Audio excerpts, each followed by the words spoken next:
tinotenda manero ano tisingapedze nguva zhinji. Simudza bhaibheri rako mudenga. Simudza bhaibheri rako mudenga. Chinditarisira asina bhaibheri ari parutivi neumuti uri wedu here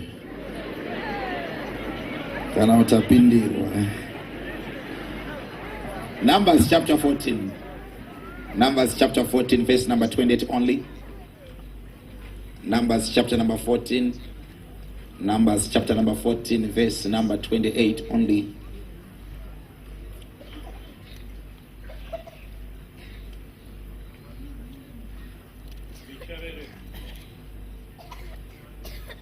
Ndichaverenga pa verse ya 28. Uti kwavari, zvanzi naJehovha, zvirokwazvo noupenyu hwangu, sezvamakataura munzeve dzangu, ndizvo zvandichakuitirai.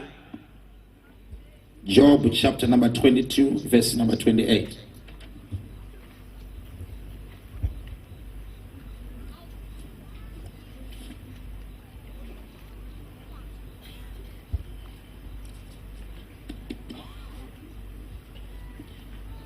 Job chapter number 22 verse number 28. Verse 28. Uchatemawo chirevo chikasimbiswa kwauri, uye chiedza chichavhenekera nzira dzako. Tinotenda Mwari akomborere aropafadze kurika kushoko rake manero ano. Tivavomberere maoko vachitora nzvimbo yavo vachigara pasi. Thank you very much. Manero ano takagara kudaro. Ndichakukumbira for the next 2-3 minutes. I want you to lift up your holy hands wakagara ipapo. I want you to open your mouth, close your eyes, begin to declare now. Tanga kunamata uchudza Mwari, whatever you are expecting God tonight. Open your mouth, raise your voice and begin to declare. Tanga kunamata iko zvino, tanga kunamata kana Mwari akakuropafadza nendimi. Tanga kunamata nendimi, tanga kunamata nendimi. Tanga kunamata, simudza izwi rako, simudza voice rako. Simudza izwi rako chinamata, declare. Power to declare. There is an atmosphere. There is an atmosphere you will create. Tanga could declare. Tanga could declare. Tanga could declare. Power to declare. There is an atmosphere. There is an atmosphere. There is an atmosphere. There is an atmosphere you will create. Rambo Chinamata, raise your voice wherever you are. There is a holy atmosphere that you are creating. Rambo declare. Rambo declare. Rambo declare. Pane vashumiri vedenga vakukomberedza nzvimbo ino. Rambo declare manero ano. Taura shoko, taura izwi. Taura shoko, declare, declare. Taura chirevo, taura chirevo, taura chirevo. Taura chirevo, taura chirevo. Wakapiwa simba, taura chirevo, taura chirevo. Taura chirevo, taura chirevo, taura chirevo. Taura chirevo chakazodzwa, chirevo ichocho taura. Declare manero ano, declare manero ano. Declare manero ano, declare manero ano. Taura zvauri kuexpecta, iro gore rino risati rapera. Declare, declare, declare, declare, declare, declare. We love you, Holy Spirit. Tinokutende Mwari because of your presence. Put your hands together for the Holy Ghost. Tinotenda Mwari manero ano. Ndine shoko randanyengeterwa masikati tichiedza kubvunza Ishe kuti ndogoverana nevanhu venyu shoko ripi rinova ravaisa mumwoyo mangu kuti ndigoverane randiri kutenda kuti rine nyasha dzenzvimbo ino. Uye ndinotenda kuti Mwari avataure pasina. Ukaona Mwari vataura, it means pane aonekwa, pane arangarirwa, pane ane zvada kuitirwa naMwari. First day round ndakashandisa crusade approach. Second day round ndikashandisa crusade approach. Manero ano Mwari vachindibetsera ndichaedza kushandisa a conference approach. Mwari vatikomborere vatiropafadze. Ndapamusoro wenyaya yangu kuti the power of the spoken word. Ndoda kutaura simba riri pamashoko anobuda mumukanwa mako, simba reshoko raunotaura. Ndoda kuti uzive manheru ano, ladies and gentlemen, kuti pawakagara ipapo regedza kutarisira pasi izwi rega rega rinobuda mumukanwa mako. Ndoda kuti uzive kuti pauri today uri pauri as a result yemashoko awakataura wega, or as a result yemashoko akataurwa nevanhu pamusoro pelife yako. Ndoda kuti uzive kuti shoko rine simba rekucreata zvisipo kuti zvivepo.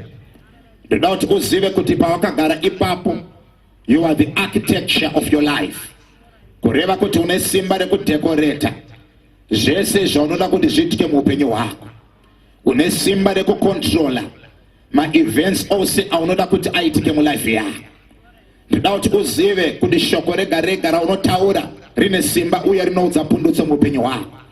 Ndoda kuti uzive kuti kana wawirwa nechallenge, kunyange wakachema, kunyange wakacomplaina, kunyange pilo yakazara misodzi, hazviunzi solution kupenyu hwako. But the moment yauchashama muromo ukatanga kutaura zvauri kuti zviitike, uchaona kuti nedenga richapindira muupenyu hwako.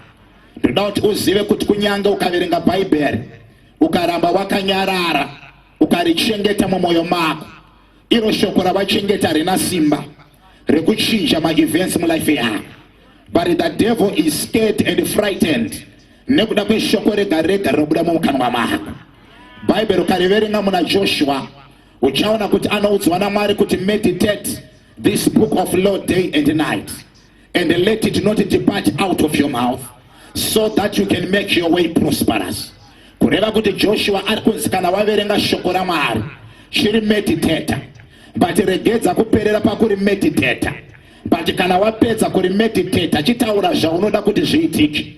Shoko rinoti shoko iroro ngarisabva pamuromo pako. Ana baba nana mai ukaverenga bhaibheri shoko raMwari in the book of Isaiah zvinonzi denga nenyika zvichaparara, but shoko rangu richamira nokusingaperi. Kureva kuti zvose zvatinoona munyika inoyi zvinosvika panguva yazvicha-expire, but shoko raMwari rinomira nokusingaperi. Bhaibheri pane parinotaura richiti the grass may wither and the flower may fade, but my word shall always stand unto the end. Isaiah shoko raMwari rinotaura richiti, ari David aitaura muna mapisarema, anoti your word is a lamp in my feet.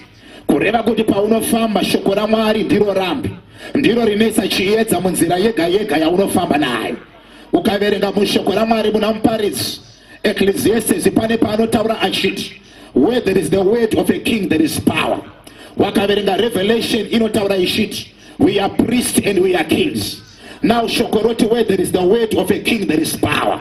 Kureva kuti pawakagara ipapo uri mambo, kureva kuti zvauri king wakataura shoko, kune machinda anomhanya mhanya achimeka sure kuti shoko rataura naking richazadzikiswa.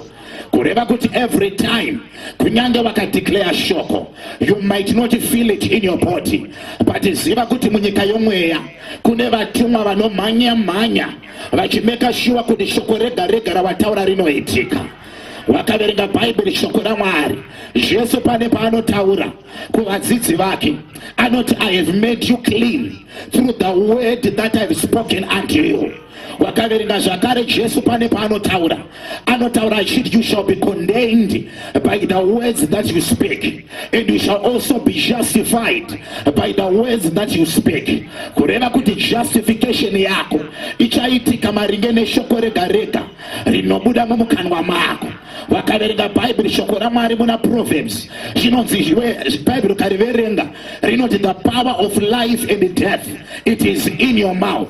Kureva kuti there is a thin line separating life and death, but the choice is yours, either to choose life or to choose death.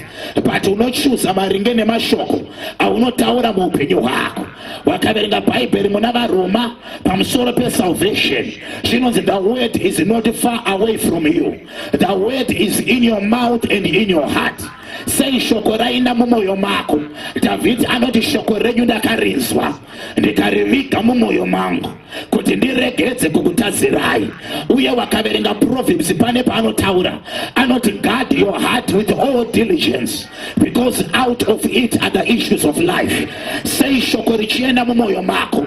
NdaBhaibheri rinoti out of the abundance of your heart the mouth speaks. Kureva kuti kana waverenga shoko, kana wari meditator, rinosvika parinoenda mumwoyo mako. Mumwoyo mako ndimo muchitubu cheupenyu. Kana ravamo uchadeclare robva raunza results. Ndinorangarira rimwe ramazuva Jesu haati namatai, Jesu haati tsanyai, but Jesu anoti you shall say to this mountain be thou removed and it shall be removed. Kureva kuti every challenge in your life, every obstacle in your life, ndauya kuzokuuza kuti challenge yako ine nzeve but inoteerera shoko raJehovha rinobva parurimi rwako. Wakaverenga Bhaibheri shoko raMwari, kana Jesu achiti uchaudza gomo, handizivi manheru ano kuti gomo rako nderipi. Zvichida kensa ndiro gomo rako, zvichida urovha ndiro gomo rako, but ndauya kuzokuudza kuti Jesu haana kuti namatira gomo, Jesu haana kuti chemera gomo, Jesu haana kuti nzira tsitsi gomo, Jesu haana kuti chikora chisotarise pasi. Jesu akati gomo rega rega regedza kudana kuna Mwari but riudze wega rinokunzwa. Ndauya kuzodeclare muchitungisa kuti pawakagara ipapo une shoko raJehovha riri mauri. Shoko raMwari rine simba rekuisa nzira pasina nzira. Kureva kuti zvose zvakaramba mulife yako wakadeclare manheru anhasi uchaona minana ichiitika muupenyu hwako. Wakaverenga Genesis 1 verse 1 shoko rinoti pakutanga Mwari vachisika denga nenyika havana kushandisa maoko avo but Jehovha vakataura shoko chete, denga rakamanifesta, nyika yakamanifesta. Kureva kuti Jehovha vakatipa formula yekuti kana mave kuda kusika zvino nditeedzerei sababa venyu. Ivo baba vedu vanova Jehovha musharukwa vakashama muromo vakataura shoko, denga rakamanifesta rikavapo. Wakazove ende chinonakidza panyaya iyi denga racho raisavapo, nyika yacho yaisavapo, but Mwari vakataura shoko vakadana zvisipo kuti zvivepo. Kureva kuti shoko rakataurwa naMwari rakadana zvisipo, zvisipo zvikavapo. Handizivi kuti chii zvisipo muupenyu hwako, handizivi kuti chii zvisipo mumereji yako, handizivi kuti chii zvisipo mubhizinesi rako, but fantiya formula yaJehovha yekuti vakadana zvisipo, zvisipo zvikauya zvikamanifesta. Ndazvinoteerera shoko raJehovha. Verse number 3 zvinonzi Mwari vakadeclare vakati ngakuve nechiedza, chiedza chikavapo, rima ndokubva ratama. Zvinondinakidza panyaya iyi Mwari vachiona rima havana kuadresa rima, vakataura chiedza chavanoda kuona, chiedza chikamanifesta. Rima rikatama rega, regedza kutaura machallenges, regedza kuadresa nhamo yako. Iwe taura chiedza chaunoda. Wakataura chiedza chaunoda uchachiona chichimanifesta, uchachiona chichivheneka muupenyu hwako nezita raJesu.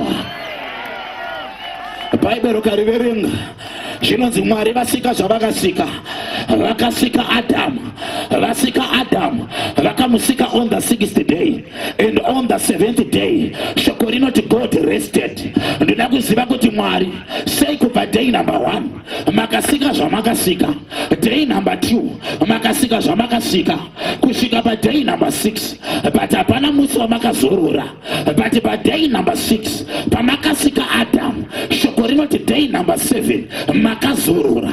Kusei mazorora nyamba Mwari vane revelation vari kuti Adamu watasika tamusika in our image, in our likeness. Kureva kuti isusu creation haisati yapera, tazorora nekuti kwana Adamu zvataisiita kumashure Adamu achakontinya nejuti rekucreata zvaanoda kuti zvivepo. Ndauya kuzoudza ari kundinzwa kuti creation haisati yapera. Tine simba rekucreata zvatinoda, but tinocreata maringe nemazwi anobuda parurimi rwedu. Chapter number 2 zvinoratidza kuti Adam aiva nesimba of creation. Uchaona kuti zvinonzi Mwari akaendesa mhuka kuna Adamu zvikanzi tumidza mhuka mazita. Uchaona kuti chinhu chinonzi zita zvinongoreva character, chinhu chinonzi zita chinongoreva identity, kureva kuti Adamu ndiye akatumidza mhuka mazita, kuti iwe uchanzi tsoko, iwe uchanzi budo, iwe uchanzi imbwa, iwe uchanzi nzou, kureva kuti akaisa identity mumhuka. Zvinosaka nzou inzi nzou, hunhu hwenzou huri mairi, but hunhu hwacho hwakaiswa naAdamu ndakutumidza zita, kureva kuti aisa identity, kureva kuti Adamu aiva nesimba recreation. Wakaverenga zvakare zvinonzi akaiswa mugarden reEden, aiswa mugarden reEden. Shoko rinotaura richiti Mwari vakaudza Adamu vakati dress the garden, dress the garden. Nai Jehovha ndine mubvunzo, zvinombonzi kudresa kuita sei? Kureva kuti sora rikakura zvisina style, kureva kuti muti wakakura zvisina style, zvinonzi kudresa, kutrima. Anogodresa sei Adamu? Ndapa makasika nyika Mwari hatina kunza kuti makapa Adamu badza. Adamu haana slasher, Adamu haana lawnmower, Adamu haana bhemba. Anodresa sei garden? Nyamba Jehovha vari kuti kana Adamu ave kuda kudresa garden pane simba riri parurimi rwake, kureva kuti muti wakaita mashizha, kureva kuti anotrima neshoko raanotaura, kureva kuti chaanotaura Adamu anotrima zvaasingade kuti zviitike. Kana une nharo bvunza murume anonzi Jeremiah pachapter number 1 zvinonzi Jehovha vakaenda kuna Jeremiah noruoko rwavo ndokubata muromo waJeremiah ndokuisa mashoko parurimi rwaJeremiah. Vapedza kuisa mashoko parurimi rwaJeremiah, Jehovha ndokubva vataura vakati Jeremiah nhasi ndakuisa pamusoro pamarudzi, ndakuisa pamusoro pendudzi dzose. Une simba rekuparadza, une simba rekuvaka, une simba rekudyara. Nai Mwari ndine mubvunzo, Jeremiah anogodyara sei zvaasina fertilizer, zvaasina mbeu yechibage? Anogovaka sei zvaasina chidhina, zvaasina simende? Anogoparadza sei zvaasina bulldozer, zvaasina caterpillar? Nyamba shoko ratanga richiti ruoko rwaJehovha rwakaenda pamuromo paJeremiah. Mwari vakaisa mashoko parurimi rwaJeremiah, kureva kuti vari kuti Jeremiah, kana wave kuda kuvaka chese chawada kuvaka unovaka nemuromo wako, chawada kudzura, chawada kuparadza unoparadza nemuromo wako, kureva kuti manheru ano musangano watiri kuda kuvaka nekurukirira upenyu hwedu, but tinorukirira nemashoko. Chese chausingade kuona mulife yako tinodzura nemashoko, tinoparadza nemashoko. Handizivi kuti chii chausiri kuda, ndauya kuzodeclare semuranda waMwari kuti chese chausingade mulife yako manheru anhasi tichadzura. Kana tadzura toparadza tichishandisa shoko raJehovha. Pataverenga muna Numbers shoko rinoti vari paKadesh Barnea Moses akatora 12 leaders of each and every tribe. Zvikanzi endai Canaan muno explora kuti kwakamira sei. Zvinonzi 12 maleaders ndokuenda ndokunogara 40 days variko, ndokubva vadzoka vane evidence yekuCanaan. Israel ichivaona ndokubva yacelebrata, varume vaya ndokubva vapiwa microphone zvikanzi tiparidzirei maridzo yezvamakaina makanoona. Zvinonzi 10 vakatora microphone vakati Moses titeerere, ichokwadi Canaan iriko takaiona, inyika inoyera ruchi nemukaka, evidence yemafruits tinayo, but kuti tiipozese ndiri kuona kunge pachanetsa. Ndanyika yacho inomedza varimo uye kune magiants vana vaAnaki. Shoko rinoti Israel yakatanga kushema nekuda kwemashoko akataurwa ne10 maleaders aya. Shoko rinoti Joshua and Caleb vakasvika pavakamira ndokubva vasilence the house of Israel, nekuti Caleb aiva nean excellent spirit. Zvakanzi nditeererei, ine maridzo yangu yandinayo. Zvakanzi nyika yavakaenda ini ndakaendawo, pavakanotsika ndakanotsikawo, mafruits avanawo ndiwo andauyawo nawo, zvavakanoona ndakanozvionawo, zvavakanoexperience ndakanozviexperiencewo. But I have a different report here. Nyika yavati hatiposesi, isu tiri kuti tichanoposesa nekuti Mwari wedu akatipa. Bhaibheri ukariverenga zvinonzi pakarepo gore rakaburuka, ndipo pataverenga panapa Jehovha ndokudedza Moses zvikanzi uya ndine nyaya newe. Aenda kuna Jehovha zvikanzi Moses uchibva pano enda unoparidza mharidzo kuna Israeri kuti pamanga muchikurukura imisa Mwari ndanga ndakateerera. Saka enda unovazivisa kuti kwanzi naJehovha ndichakuitirai sematauriro amaita, kureva kuti 10 ava chakasaka vatadze kuenda kuKenani hakusi kuti havagone kurwa, but mashoko avakataura akavadisqualifya kuti vanopozesa Kenani. Joshua and Caleb chakasaka vapozese Kenani hakusi kuti vane munondo, but mashoko avakataura kureva kuti manheru anhasi Kenani yako iripo, future yako iripo, destiny yako iripo. But tinosvika kudestiny kwete nemunondo, kwete nemasters yako, kwete nedegree rako, but nemashoko aunotaura. Ana baba nana amai chakasaka 10 vasaenda ndavachitaura vanoti tiri hwisa.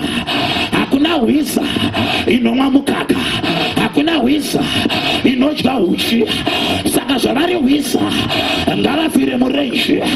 Kenani kuchaendwa nevanodya uchi nemukaka. Ndauya kuzodeclare kuti wese ari pano ane destiny yakabatwa nhasi inoregedzwa nezita raJesu. Kenani yako iripo, Kenani yako unoenda, Kenani yako unosvika muzita raJesu Kristu. Unoziva here kuti mashoko unotaura ane simba rekuattracta chese chaunoda, kureva kuti regedza kujoka nezviri negative. Vocabulary yako ngaichinje kubva nhasi. Taura mashoko ari positive, taura mashoko esuccess. Chero muchijoka joka nezviri positive, nekuti zvaunotaura ndizvo zvaunoattracta. Shoko rinoti kune vakawanda vaienda kuguta reEmaus, but hapana vakashanyirwa naJesu. But pane vaviri vakatanga kutaura nezvaJesu. Ndachavataura ndicho chaunoattracta. Jesu akaerekana pakati pavo. Kana uchida kuchata, tanga kutaura nyaya dzemuchato nhasi. Kana uchida motokari, tanga kutaura nyaya dzemota nhasi. Chese chawana mulife yako tanga kuchitaura nhasi. Chine nzeve dzokunzwa. Ana baba nana amai vakaverenga muna Malakai zvinonzi kune vaviri vaitya Jehovha, but pavaikurukura zvakanaka Jehovha vakateerera ndokunyora zvavaikurukura in the remembrance book, kuitira kuti the appointed time kana yakwana zvavakataura Mwari anovaitira.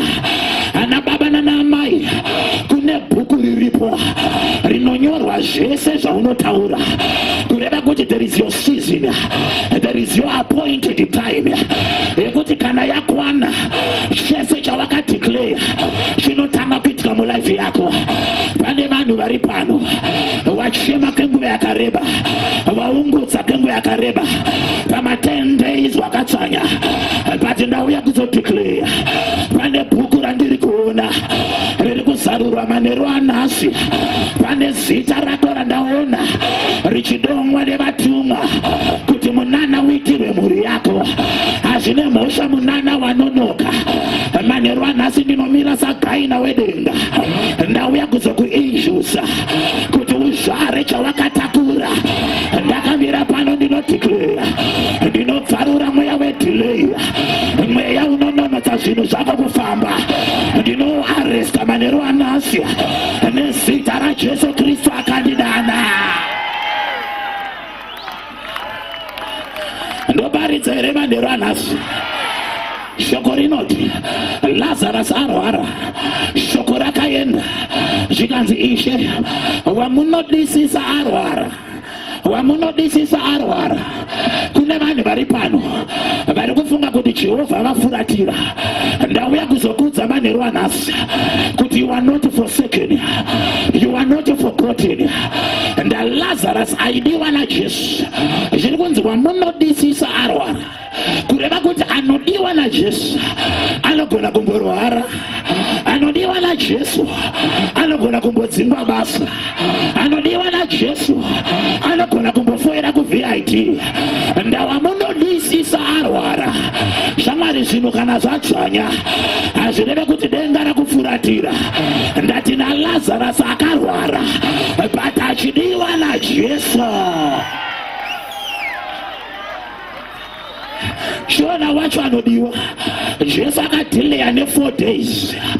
Wakaona zvinhu zvichinonoka mulife yako, hazvireve kuti Jesu havana kunzwa. Ndauya kuzodeclare delay is not denial. Kunonoka hakusi kuramba, kunonoka hakusi kurega. But Jehovha vakamirira kuti munana wako uve muhombe. Unoziva here kuti kana iri tsuro haitore mazuva akawanda kuita mwana, kunyange bhonzo haritore kana mwedzi, mimba inenge yaponewa. But kana iri nzou zvinotora 2 years kuti izvare mwana. Kureva kuti ana bhonzo nana tsuro vanogona kuvhairira nzou kuti isu tane vana vakawanda. But tarisa tumhando twevana vacho. Nyamba nzou kana yakuzvara ine chimwana chayo chaichabereka. Ndauya kuzodeclare muchitumbiza une zimu nananana rakapenga rawakachengeterwa naJehovha. Zvinhu zvako hazvirambe zvakamira. Tina Jehovha anonzwa minamati avatsvene vake.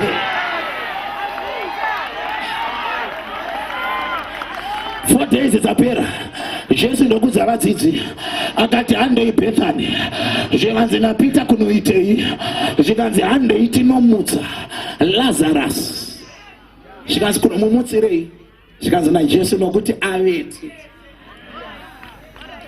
Zvikanzi naPeter kana akavata chichinoshamisira pakurara kwake achapatika.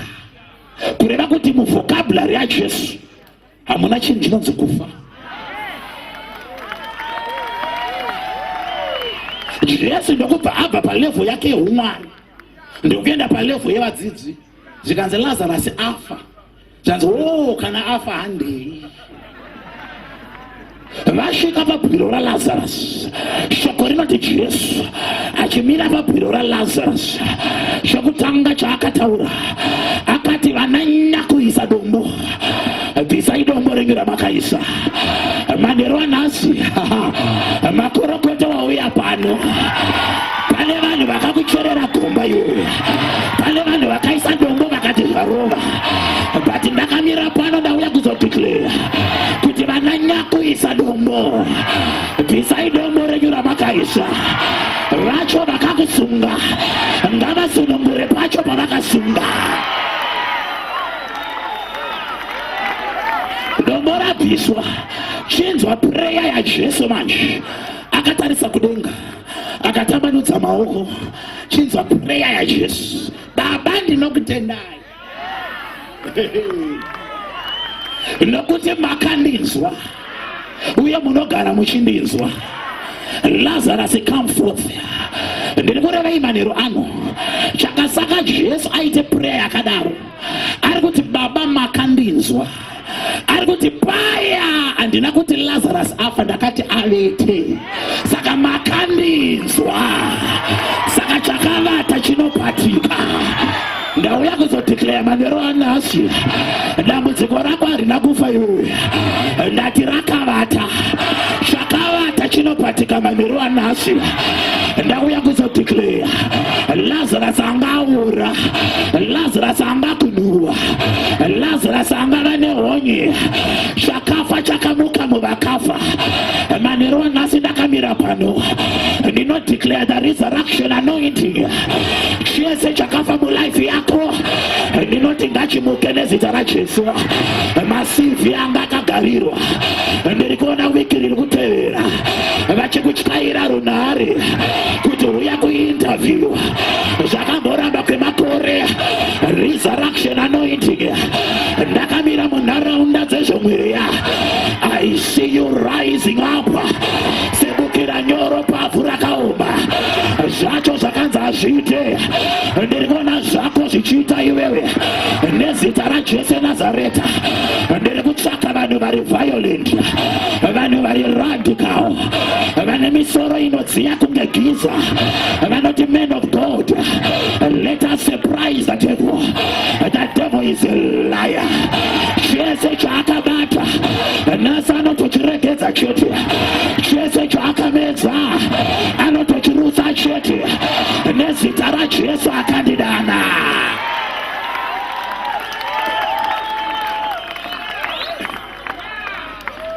Novaridza here manhera nhasi, novaridza here muchitungwiza.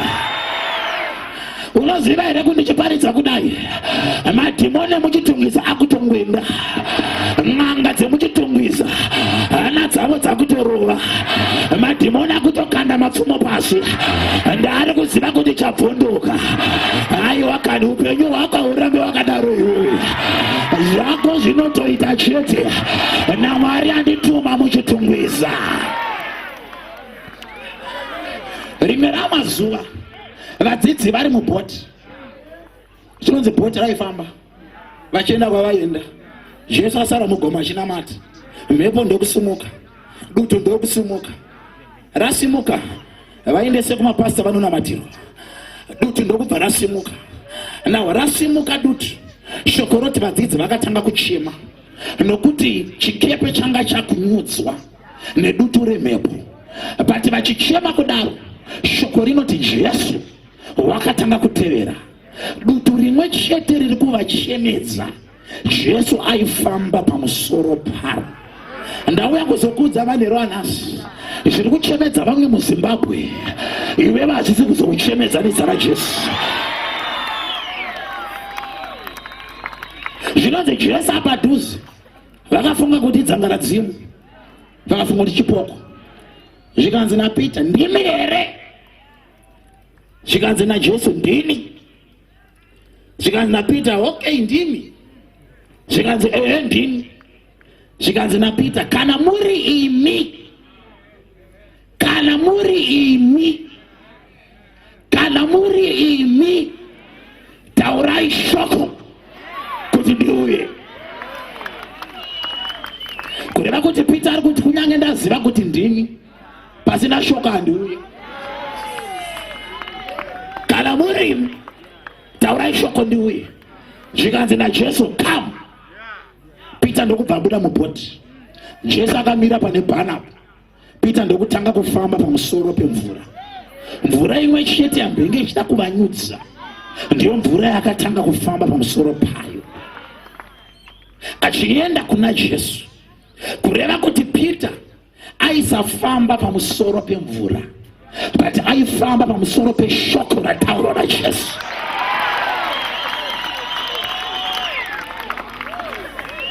Asvika padhuze naJesu, zvinonzi akabvisa meso ake pana Jesu, ndokubva atarisa mvura, ndokutarisa mhepo, pakarepo ndokubva atanga kunyura. Chakasaka Pita anyure, akabvisa meso ake pana Jesu, ndokutarisa dutu nemhepo. Kureva kuti kana uchida kufamba pamusoro peikonomi, regedza kutarisa zviri kutaurwa nemajournalists, regedza kutarisa zviri kutaurwa nemaeconomists, but ramba vakatarira pana Jesu. Wakabvisa attention yako pana Jesu, unotinyurira.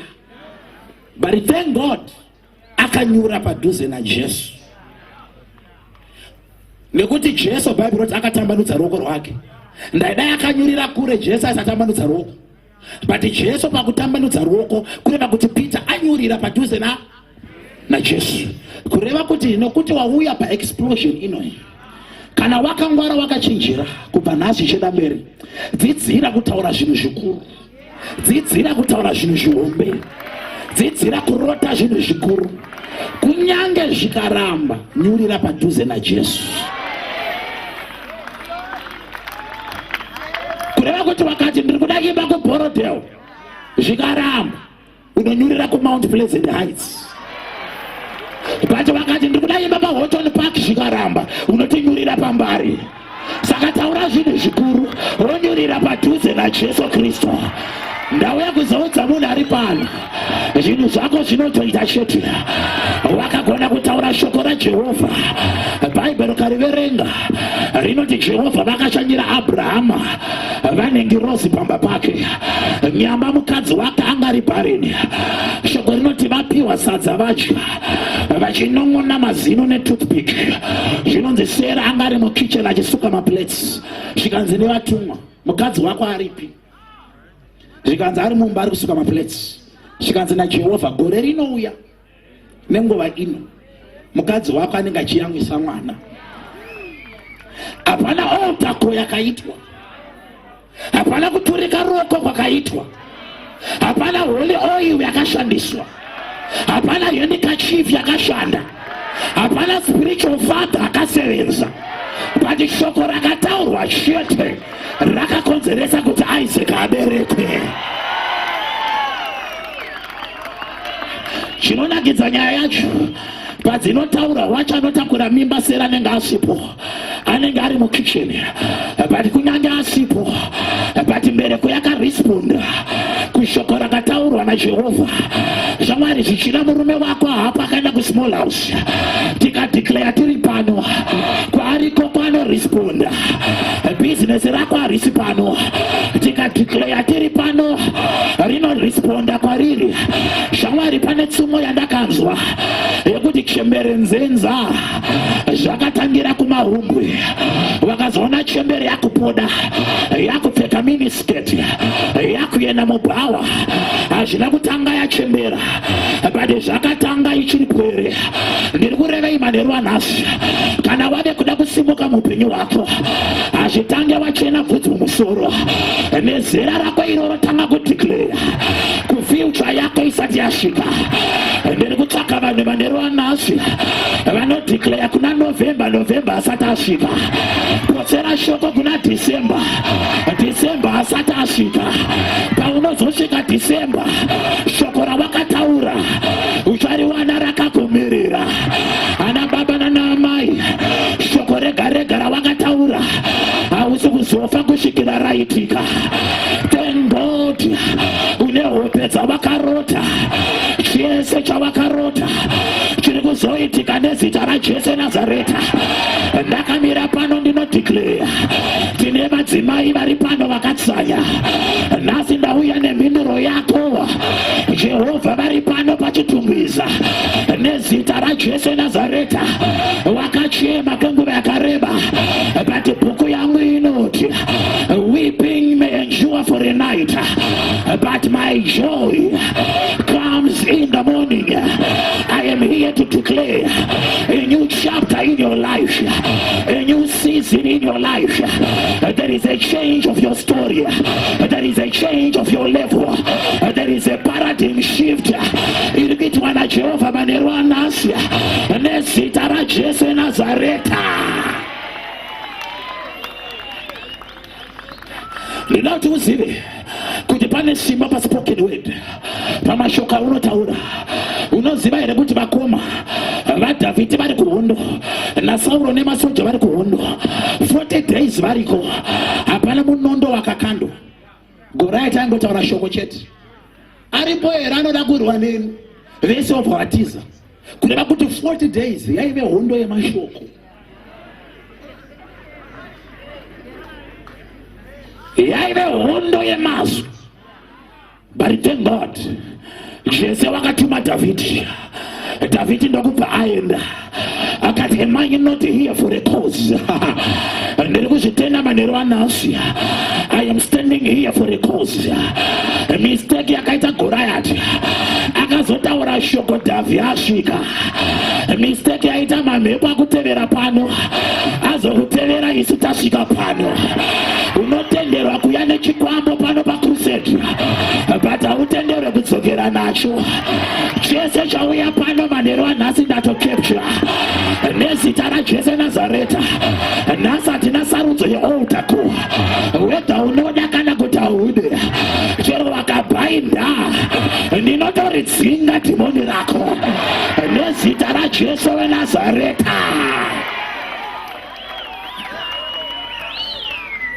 Ndiani mufirisi asina kudzingiswa anoshora hondo yaJehovha? Zvikana Dhavhidhi anomuuraya anopihwei? Haana kuti anorwa naye. Hatina kuuya kuzorwa, tauya kuzouraya manheru anhasi.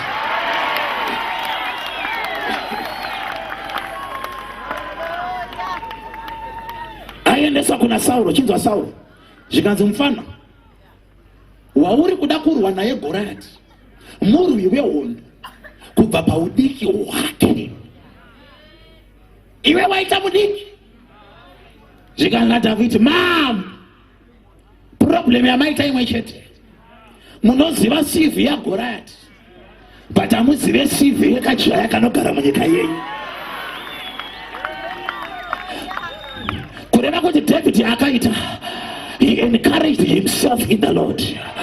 Shawari regedza kumirira kuomberwa maoko, regedza kumirira kukuzwa. Pakashaya vanokukuza zvikuzo uri wega iwe, kuti zvangu zvinoita hazvina basa. Uri mwanasikana une mateya, une tsapu, une mahobi, une saka, hakuna lokupfimba.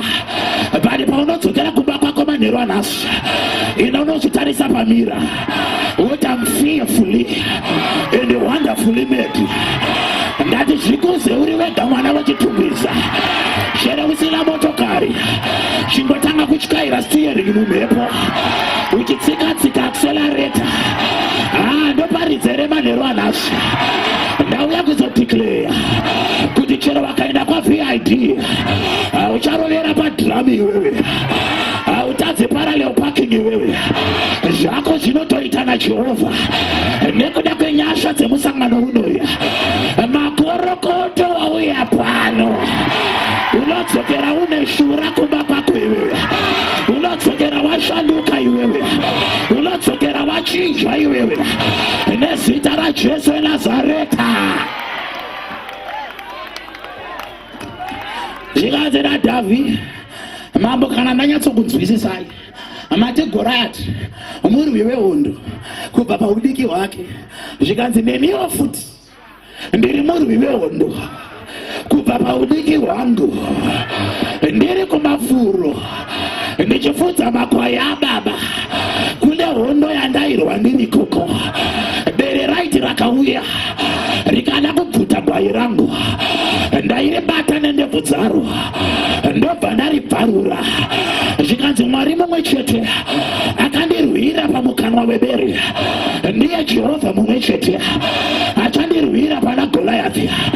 Shamwari, Mwari mumwe chete akakupinza muna 2016, ndiye Jehovha mumwe chete achakupinza muna 2017. Mwari mumwe chete akakupa beauty, ndiye achakupa murume wauchachata naye.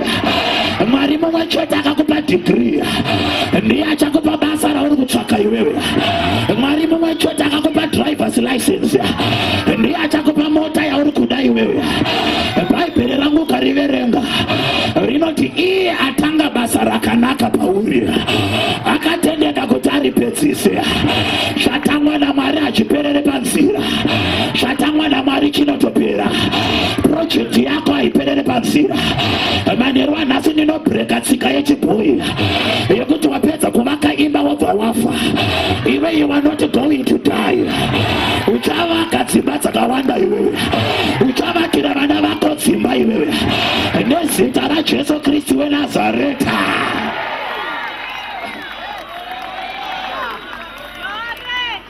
Ndokutora tsvimbo yake nedombo ndokubva atanga kuadvansa kuna Goliathi. Nyamba Goliathi aiziva kuti ihondo yemashoko. Zvikanzi naGoliathi, unaine tsvimbo nematombo kasi ndirimbwa kana? zvikana Goriath manje ndichakuuraya ishoko rataura ndotora nyama yako beba zvikara zvesango neshiri dzedenga zvikanzi naDhavhidhi wakachaidza waitaura vakoma vangu vakanyarara zvino ini ndinoita counter attack shamwari munhu akataura shoko regedza kunyanyota usande mani ita counter shamwari mupindure pakarepo zvikanzi naDhavhidhi nhasi ndichakuuraya nyama yako ndoipa zvikara zvesango chakasaka Goriath afe mashoko akataurwa naDhavhidhi mistake akaita Goriath akati ndichakuuraya but haana kutaura day but Dhavhidhi akati nhasi ndichakuuraya. Tine vanhu vakanamata kuna Mwari akati ndinoda kuchata unogona kuchata shamwari after 10 years anenge ari Jehovha mistake yawakaita una kudza Mwari date vaudze kuti 31 December asati asvika ndinenge vane driver's license bvunza Elisha chiprofita anoti mangwana nenguva dzino upfu hwakatsetseka huchawanikwa pagedha shamwari ndauya kuzodeclare muchitumbisa manheru anhasi manheru akazara nyasha dzaMwari upenyu hwako hurambe wakadaro iwewe nezita raJesu Nazareta pandanamata masikati ndiri kumba Jehovha vataura neni vakati pane vanhu vazhinji vari pano vari kuita anonzi near misses opportunities zvinhu zvavo zvinoramba at the last age zvinhu zvavo zvinoramba at the last minute but ndauya kuzokuudza kana uchiona news pachiripotwa paTV pane murume anonzi Reuben Barwe anoti I Reuben Barwe and the crew behind the scene chasaka Reuben Barwe abude paTV there is a crew behind the scene yatisingaona nemaziso edu chakasaka urambwe nemurume iwewe haisi character yako there is a crew behind the scene chakasaka mwana wako adofure hakusi kuti aisaverenga there is a crew behind the scene Pauro anobva ati hatirwi nenyama neropa but tinorwa the crew behind the scene manheru anhasi ndakamira pano tinoda kuita inonzi operation murambatsina chese chitsiri chaMwari tinochidzura nehukoma manheru anhasi nezita raJesu Nazareta tinoda kuita inonzi operation reverse drive zvaikumhanyisa zvichadzokera nereverse gear kana kuna ana tete nanambuya vakaenda UK kana America vakakusira mweya wejambwa vakakusira mweya wekutadza kubudirira ndichiparidza right now ndinoadresa mweya iwoyo ndinopa visa rendege netiketi rendege dzokera UK unonetsa tete ivavo ndinodeclare operation return to the center zvikwambo zvairara newe ngazvinorara neakazvitumira maziza ekushanyira nganorova vana vevaroi manheru anhasi nezita raJesu mapere ngaadzokere kusango ndinopura minhenga yamaziza nyoka isati yasimudza musoro ndinoirova neanointing zvakakwana kana zvaburuka zvisina kukwana zvinotama efeme nditerere tiri chechi yomweya tinotaura zvemweya kuvanhu vemweya tichidudzira zvomweya Jehovah arise let our enemies be scattered shamwari nyaya yako nhasi inonaka iwewe nezita raJesu Nazareta tine vanhu vanorota zvinotyisa kubva nhasi hakuna muroya achakushanyira ndinoporotsa n'anga dzemuchitumwiza akadyiswa anotorutsa manheru anhasi ndinorayira mweya wenyoka wakabata mari dzako unotoregedza chete naJesu akandibana.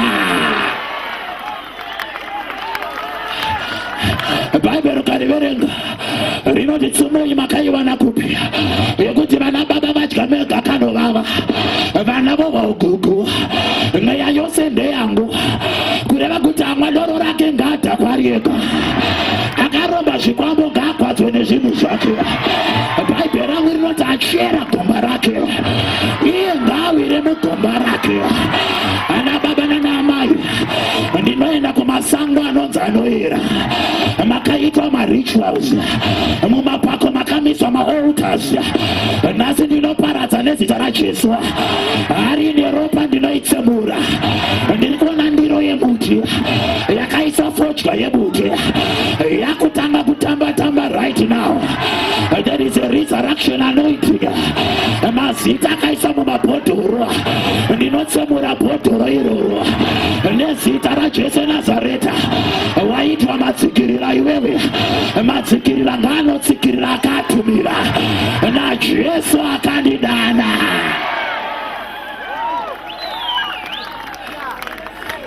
Manerano yekurota uchirarwa inopera nhasi, yekuyamwa mazamu inopera nhasi, yekufambwa nezvinhu mumuviri inopera nhasi, yemafibroids inopera nhasi. Ndinonamatira mukadzi wese ari pano kubva nhasi no more Caesar. Ndinodeclare normal delivery. Masentimeters ako anokurumbidza iwewe. Ndinobvisa chinono nezita raJesu. Mweya wekupererwa, mweya wekudzungaira, mweya werushava-shava, mweya werejection. Ndinokuaresta manero anhasi nezita raJesu Kristu. Chikuri ndabereka ndorondo neinformation handinayo. Panumber 1 Borodale Road paState House hakuna kombi yandakanza kuti inochikorera ipapo. Hakuna benzi kunyange rinopenga muchitumwiza randakanza kuti rinonopengera paState House. Hakuna skoro inoita breakdown paState House nechikonzero chekuti panogara mukuru wenyika. Bhaibheri robva rati vakagamuchira Jesu mauri ndiye ishe wamadzishe namambo wamadzimambo, kureva kuti mauri munogara Jesu. Saka uri State House yaJehovha iwewe. Kubva nhasi hakuna chidhoma chichaponjera pauri. Kubva nhasi hakuna chishiri chinochikorera pauri iwewe. Nezita raJesu Nazareta, vachida kukubata usiku, vachisvika pamubhedha pako havakuone, vachaona rave rwizi. Zvinhu zvako zvavaibata zvichachiedza semuramba. Shamwari, ndinodeclare manero anhasi uri mhinduro kudzinza rako iwewe. Wakabata makorokoto edzinza, vachauya vachiponera pauri. Vakakuramba vachakugwadama, vakabheja kuti havatsike pachivanze chako. Ndati vanoreva nhema iwewe. Hakuna interview yauchafoira, hakuna basa raucharambwa iwewe. Retrenction haikubate iwewe. Ndinoprofita promotion. Tenda yako unotoiwana, contract yako inotosainwa. Ndoprofita eremanero anhasi kuyambuka bhodha nekudzoka. Ndinoti ropafadzwa iwewe. Muhura hwako ndinoprofita madhokotera, ndinoprofita magweta iwewe. Vana vako havaite nzenza, vana vako havaite marombe, vana vako havadhakwe, vana vako havajambe jurawo, vana vako vachave vakakudzwa. Nemaoko ako uchamhoresa vanhu vakuru iwewe. Uchapinda mahofisi makuru ehurumende. Zimbabwe ichakuziva. Zita rako harivigike, zita rako harivanzike. Zvavanongedzera chichava chako, zvavataura chichaitika. Pavatsika uchatora, zvavabata chakaropafadzwa. Pavafamba pafamba magetsi, chiso chako chichaita secheshumba. Vakakuvharira dhoo, vachakuona wave mukati. Vakakuisa road block, vachakuwana wayambuka. Vachida kukuisira poison muchikafu, vanokuwana wakatsanya. Vachida kukuroya usiku, vanokuwana uri pa all night prayer. Uri mboni yeziso raJehovha iwewe. Abata iwewe, abata reza waya, abata iwewe aneta skeleton. Ari mauri mukuru kudarika ari munyika.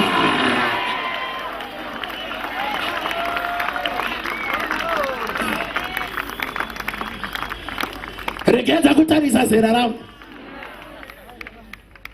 Kana dzako dzakakwana kana dzakakwana. Ukaenda kuMbare hazvina basa urimhitsa une dumbu. Uchifamba kuMbare kwakaita kamwana ka grade 1 kakakutsika chigumwe nemistake, uchiexpecta kuti kachati sorry, kakaramba kakanyarara. Wobva wakabvunza kuti kwewa uzvione kuti wanditsika here? Kam grade 1 kobva kakuti get away. Kana dzako dzakakwana siyana nako. Zviri kuratidza kuti kane rimwe genga rakari kutemba naro. Wakatarisa mhando yemari dzandiri kuparidza, ndisiye ndakadaro. Ndine rimwe genga rakandibheka, ndine ngirozi dzakandibheka. Zviri kunzi mhako tapudza maroja muchitungwiza, tapudza marombe muchitungwiza. Ndinorangarira gore randakadanwa, zvakanzi mhako siya basa, enda kuBible College. Mauri ndaisa nyasha dzekurapa vanorwara, ndaisa nyasha dzekuti wavaparidzira haramba akadaro, wavaturika ruoko haramba akadaro.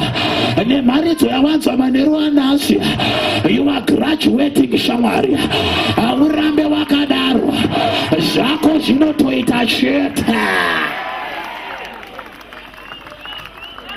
Ende panzvimbo yega yega chikuriri chine chikuriri chacho.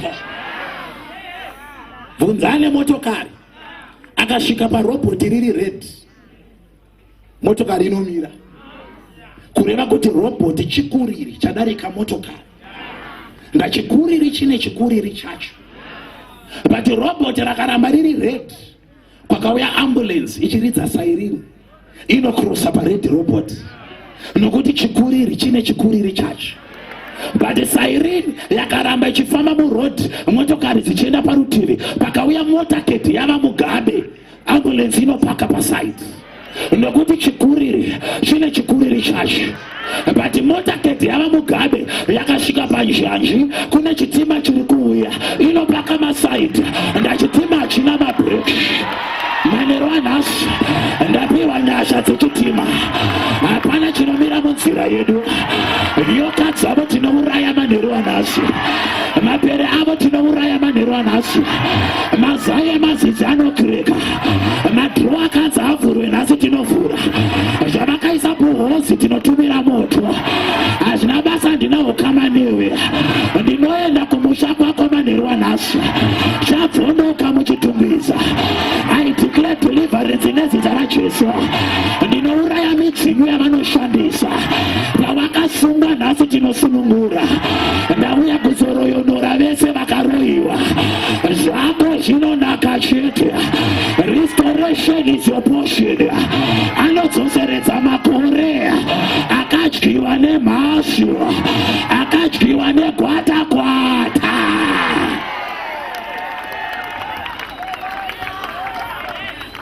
Manerano manerako, manerano manerako.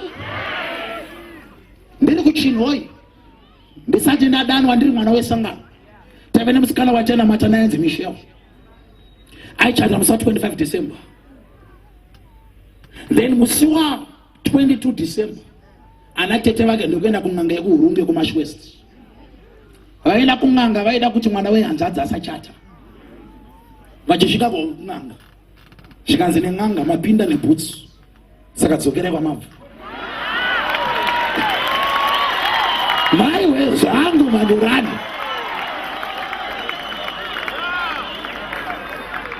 Musi wa 23 ndokubva vadzokera, ndokuvasiya bhutsu panze, ndokubva vapinda vakadzigare pasi, ndokubvisa makwata vakabvisa. Saka n'anga yechegurunga yaiva negrasi yaiti yakadoma zita rako waiapia face, yobva yakubaya netsono.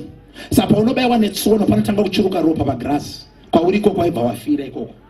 Zvikanzi mwana wehanzvadzi ngaafe nanatete. Saka yaiti yakadoma zita rako, face yaiapia. Zvikanzi anonzani, zvikanzi Michelle. N'anga ndokudedzera Michelle, face haina kuapia. Zvikanzi Michelle, face haina kuapia. Zvikanzi Michelle, kechitatu face haina kuapia. Zvikanzi nen'anga, mune shuwa here kuti ndiro zita ramandiwa? Zvikanzi ndiro. Zvikanzi dzokai mangwana musi wa 24, but mauya nemombe inotsika, nehuku nhema, nebhaketi rechibage. Ndokubva vaenda. Musi wa 24 Michelle achichata mangwana. Nyamba Michelle, she was an intercessor. angari muprayer room achishimanda nendimi. Zvikanzi makati anonzani? Zvikanzi anonzi Michelle. Zvikanzi Michelle, face anakapfia. Michelle, face anakapfia. Achidedzera kechitatu, girazi ren'anga rakatsimuka nepakati. Ndiye Jehovha vandauya naye muchitumwiza. Hakuna achadoma zita rako iwe. Wese achadoma zita rako ngaabatwe nestroke. Kwari koko anoremara. Girazi ren'anga rinototsemuka chete. Nezita raJesu weNazareta. Manera anodatumwa nemisheni imwe chete. Tauya kuzorapa vanorwara nekusurungura vakasungwa. Sandishikira ndandisiri ndinozviita pati Mwari akandidana. Ndiri kune imwe nzvimbo muHarare, kune musikana akarutsa reza yakasungwa pajira neshinda tsvuku. Deliverance ichita take place. Nhasi wese ane chaakadyiswa, manero anhasi unorutsa chawakadyiswa.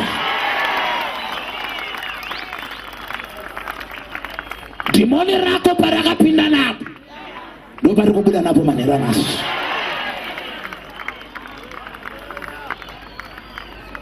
Dhimoni randadzinga nhasi haridzoke futi muupenyu hwako. Pane zvirwere zvinofanirwa kurapwa naMwari uyu. Ndauya naMwari wamashura nezviratidzo. Mwari anorapa vanorwara. Vasina vana vanopihwa mbereko. Kensa inorapwa naJehovha uyu. HIV inopora. Ndiye Jehovha vandauya naye manheru ano. Wachema kwenguva yakareba. Manheru ano ari pano. Anoti pane vaviri kana vatatu muzita rangu, neniwo ndiripo. Zvako hazvirambe zvakadaro. Wakamira kudaro, tanga kudeclare. Ramba chirwere chaunacho. Ramba mweya tsvina yakakusunga, tanga kunamata right now. Declare manheru ano chiramba.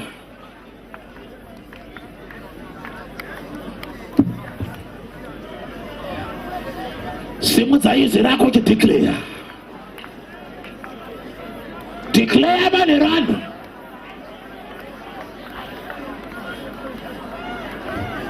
Ramba chirwere ichi. Uyai nawo vese avo, uyai nawo. Vari kubuda mweya tsvina, uya nawo. Wakaona iwa unaonorova dzikama, mutakure mweya naye. Namata uri kwauri koko, ramba mweya tsvina.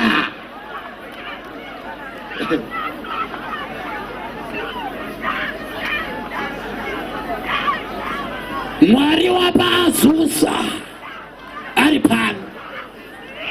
Ramba chirwere ichi. Ramba dambudziko rako.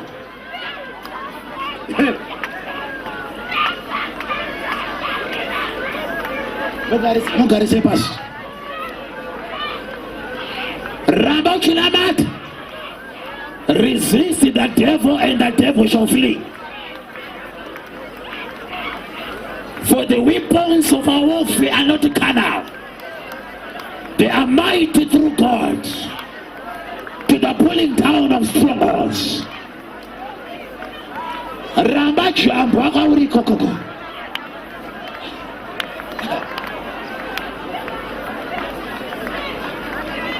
Ramba urwere. Mweya yetsvina wakaberekeswa irambe. Kurota zvinotyisa ramba iwe.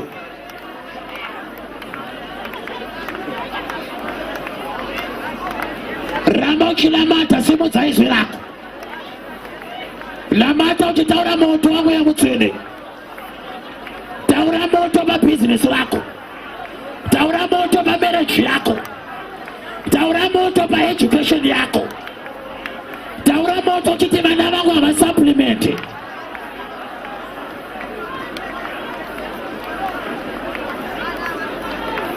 Taura moto manheru ano. Hauna visa rinoramba iwewe. Hakuna proposal yako inoramba. Lamata, lamata, lamata, lamata, lamata. We are setting the place on fire. Taura shoko cheti. Taura shoko cheti. Shoko rako raka kwana. Taura shoko.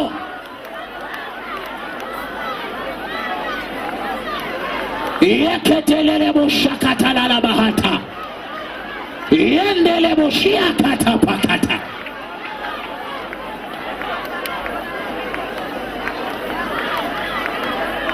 Taura shoko.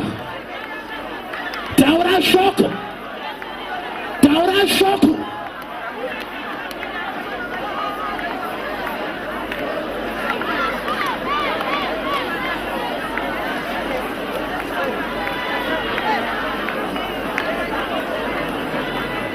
Taura moto chinamata. Taura moto mumbereko yako. Taura moto mafuma yako.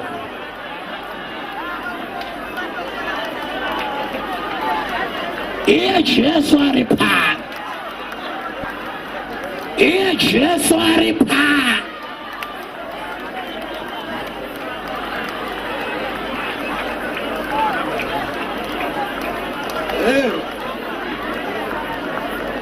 Jesus.